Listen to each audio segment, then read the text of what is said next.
आज हम fitter theory द्वितीय वर्ष के एक और अत्यंत महत्वपूर्ण और व्यवहारिक अध्याय पारेषण यानी ट्रांसमिशन ऑफ पावर के बारे में विस्तार से चर्चा करेंगे। औद्योगिक क्षेत्र में शक्ति का एक स्थान से दूसरे स्थान तक स्थानांतरण करना उत्पादन प्रक्रिया की नींव है। चाहे वह एक छोटी सी सिलाई मशीन हो या कारखाने की विशालकाय मशीनें, शक्ति पारेषण के बिना कुछ भी संभव नहीं है। आज के इस अध्याय में हम बेल्ट, पुल्ली, गियर, क्लच और कपलंग जैसे विषयों को इतनी गहराई से समझेंगे कि आप किसी भी मशीनरी के पावर सिस्टम को आसानी से समझ और सुधार सकेंगे। इस अध्याय को शुरू करने से पहले इसके कुछ अनिवार्य नियमों को जान लेना बहुत जरूरी है।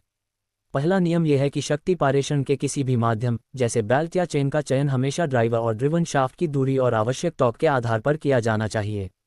दूसरा नियम, पारेषण के दौरान घर्षण और स्लिप को न्यूनतम रखने के उपाय किए जाने चाहिए ताकि ऊर्जा की हानि न हो। तीसरा और सबसे महत्वपूर्ण नियम सुरक्षा से संबंधित है। चलते हुए पारेषण अंगों जैसे बेल्ट या गियर पर कभी भी हाथ न लगाएं और हमेशा गार्ड का प्रयोग करें। सबसे पहले हम समझते हैं कि शक्ति पारेषण पावर ट्रांसमिशन वास्तव में है क्या। जब हम किसी प्राइम मूवर जैसे इलेक्ट्रिक मोटर या इंजन द्वारा उत्पन्न की गई गति और शक्ति को मशीन के कार्य करने वाले हिस्सों तक पहुंचाते हैं तो इस प्रक्रिया को पारेषण कहते हैं। इसके मुख्य साधन बेल्ट, रस्सी, चेन और गियर हैं। शाफ्ट वह मुख्य अंग है जो इस शक्ति को वहन करता है। शाफ्ट कई प्रकार के होते हैं, जैसे मेन शाफ्ट जो मुख्य मोटर से जुड़ा होता है, काउंटर शाफ्ट जो गति को बदलने के लिए बीच में लगाया जाता है, और स्पिंडल जो मशीन का वह छोटा शाफ्ट है जिस पर टूल या जॉब पकड़ा जाता है। अब बात करते हैं पुल्लीज की। पुल्ली शाफ्ट पर चढ़ाया गया वह पहिया है जिसकी मदद से बेल्ट द्वारा शक्ति भेजी जाती है। पुल्लियां कई प्रकार की होती हैं, जैसे सटिप पुल्ली जिसका उपयोग गति को घटाने या बढ़ाने के लिए किया जाता है। वी बेल्ट पुल्ली में एक वी आकार का खांचा होता है जो बेल्ट को अच्छी पकड़ प्रदान करता है।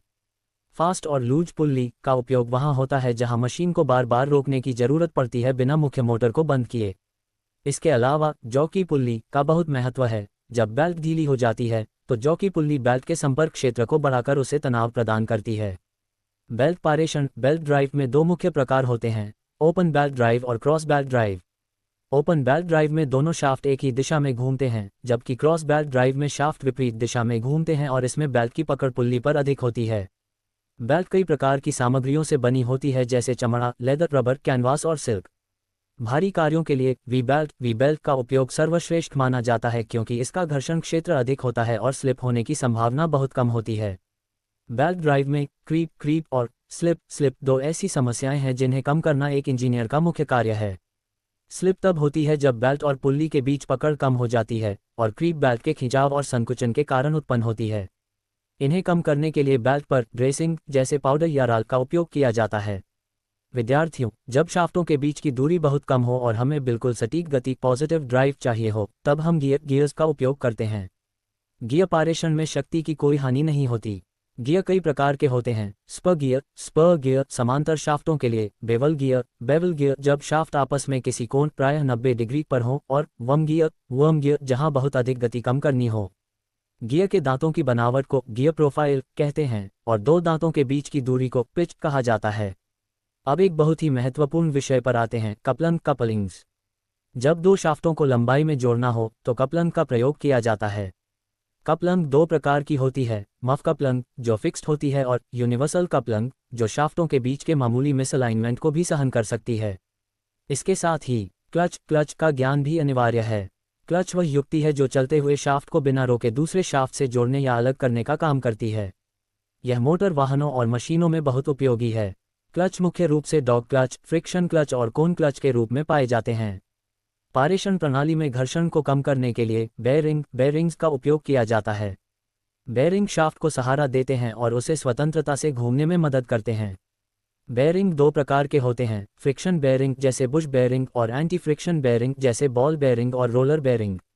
भारी मशीनों में रोलर बेयरिंग का उपयोग किया जाता है क्योंकि यह अधिक भार सहन कर सकते हैं। शक्ति पारेषण में रखरखाव मेंटेनेंस का बहुत बड़ा हाथ है। समय समय पर बेल्ट का तनाव जांचना, गियर्स में ग्रीसिंग करना और बेयरिंग में तेल डालना मशीन की उम्र बढ़ाता है। यदि पारेषण के दौरान असामान्य आवाज आ रही है तो इसका मतलब है कि शाफ्ट अलाइनमेंट में नहीं है या कोई पुर्जा घिस चुका है। एक कुशल फिटर वही है जो मशीन की आवाज सुनकर ही समस्या का पता लगा ले। आज हमने पारेषण के माध्यमों, पुल्लियों, बेल्टों, गियर्स और क्लच के बारे में विस्तार से चर्चा की है। यह अध्याय आपकी थ्योरी परीक्षा के लिए जितना महत्वपूर्ण है उससे कहीं अधिक आपकी वर्कशॉप लाइफ के लिए जरूरी है। मशीनों की शक्ति को समझना ही इंजीनियरिंग की पहली सीढ़ी है। इन सभी युक्तियों के आरेख डायग्राम्स अपनी कॉपी में अच्छी तरह बनाएं और उनकी कार्यविधि को बार बार दोहराएं। तो विद्यार्थियों, आज हमने पारेषण अध्याय के अंतर्गत शक्ति को एक शाफ्ट से दूसरे शाफ्ट तक पहुंचाने की विभिन्न तकनीकों और उपकरणों का गहराई से अध्ययन किया। मुझे पूरी उम्मीद है कि अब आप बेल्ट, पुल्ली, गियर और कपलन के बीच के अंतर और उनके विशिष्ट उपयोगों को भली भांति समझ गए होंगे। वर्कशॉप में काम करते समय हमेशा याद रखें कि एक सही ढंग से अनुरक्षित मेंटेन्ड पारेषण प्रणाली ही बेहतर उत्पादन और सुरक्षा की गारंटी है। इन नोट्स को व्यवस्थित तरीके से लिखें और गियर अनुपात, गियर रेशियो जैसे सूत्रों का अभ्यास करें।